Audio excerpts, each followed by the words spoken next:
हाँ आम ग्रुप ना तुलसी एसएचजी आम साथी 10 जन महिला अच्छा आम 10 जन महिला मिसिकी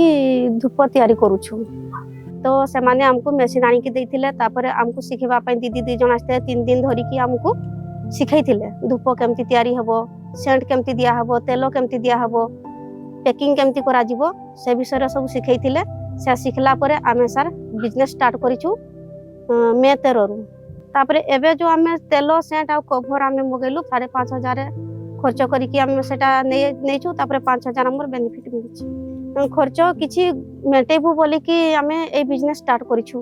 तापरे स्टार्ट कला परे सब एसएचजी मां माने भी बहुत गरीब दुखी भी आमे रहिछु तो बिजनेस कले किछि ना किछि घरर माने खर्च आम मेंटेनेंस करिबु बोली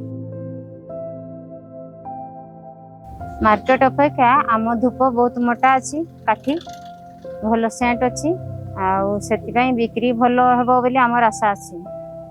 आमे पूरा 3 घंटा पूरा धूप बनाऊँ 2 घंटा पैकिंग करछु 10टा माँ मान को आमे कहूँ पूरा आगे आहरी मार्केट आगू बने